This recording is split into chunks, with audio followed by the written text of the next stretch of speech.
Alright, welcome back to another episode of Sportsman 101. Today's topic is grouse hunting. I'm going to go over a few different methods people use to hunt these birds, as well as hand out a few tips and pointers to get you started. So the mighty ruffed grouse are most well known for the drumming that the males do in the spring to attract a mate. They do it throughout the day and all night long. It's loud and it's constant. I don't know how a bird this small can make that much noise with its wings. Anyways, ruffed grouse can be found in most northern states as well as throughout Canada. This is actually a state bird of Pennsylvania, by the way. But you'll find the highest concentration of them in the US to be in my home state, the great state of Minnesota. But enough with the introductions, let's get on with the hunting.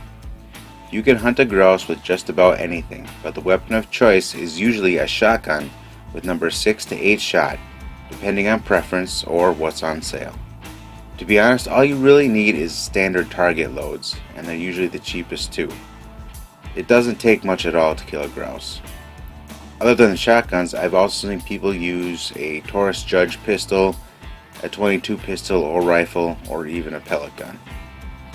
Since I was deer hunting when I shot my first grouse, I ended up shooting its head off with an old bolt-action .308. It was even polite enough to stand there dazed after I missed the first time so I could chamber another round.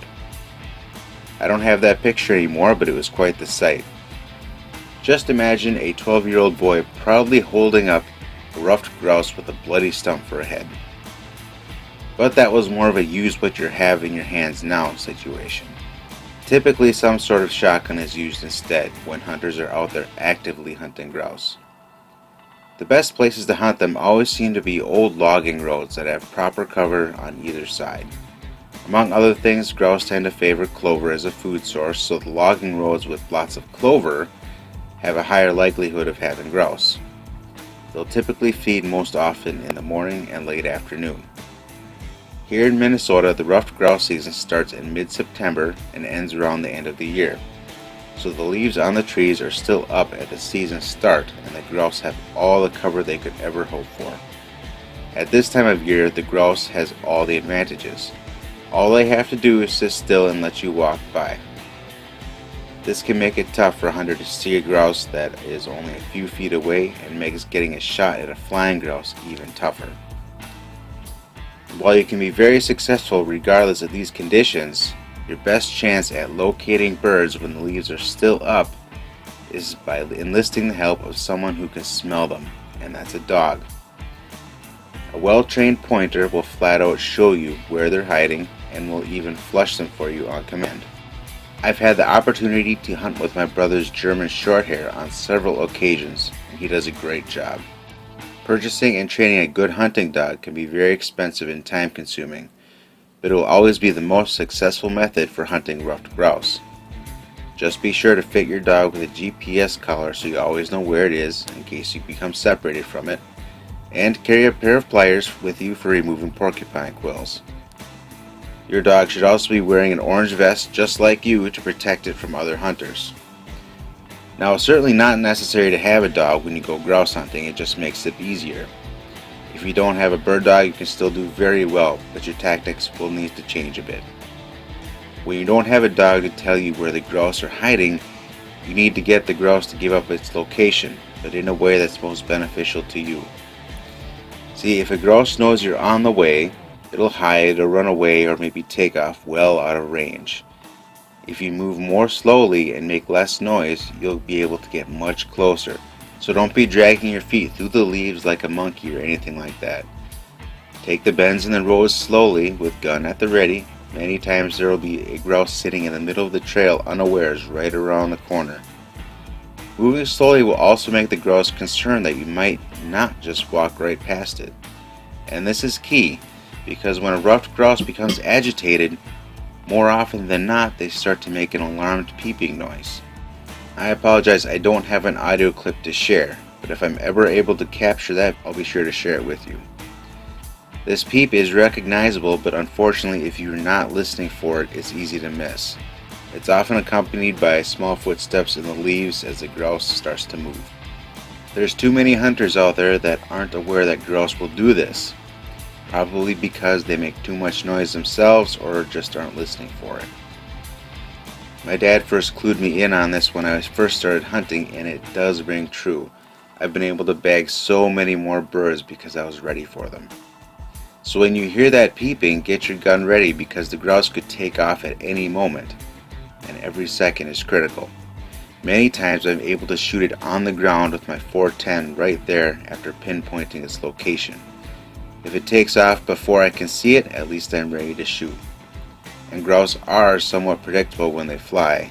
They'll usually fly away from you along the most clear flight path. If they're close enough to the logging road you happen to be on, many times they'll just fly straight down the road. They don't like to fly, so they usually won't go too far, and more often than not, in a straight line so that they can be followed if you miss your shot. They consider trees to be safe zones, so don't forget to check them as you go.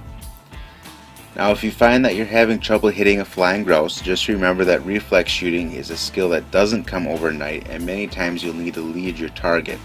Practice on some clay targets to nail it down. It's always a good idea to pattern out your shotgun at various ranges too. But when you drop that grouse, know before you go rushing up to it that there's most likely others in the immediate vicinity. You'll often find ruffed grouse in groups of 2 or 3. Most especially in the early season. I've seen up to 5 in one area. Now if you're not seeing any grouse, don't get too discouraged. There just might not be many birds around. Grouse populations tend to be on a 10-year cycle. Many studies have been done on it and nobody really seems to know why.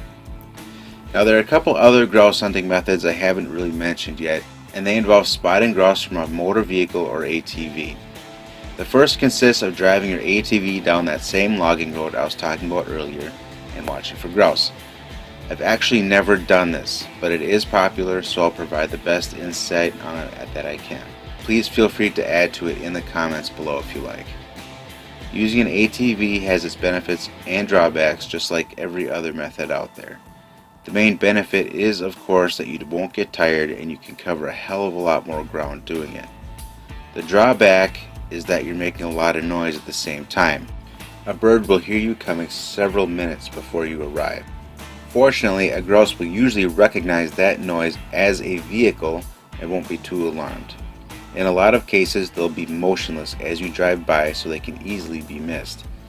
The ones that are right next to the trail are more likely to get up and fly. I remember one case in particular 2 years ago when I was out grouse hunting when a train of at least a dozen ATVs came by from the opposite direction. Once they had all passed, I continued my hunt and bagged a grouse not 20 yards away. That grouse had hunkered down and stayed put, watching every last one of them drive by.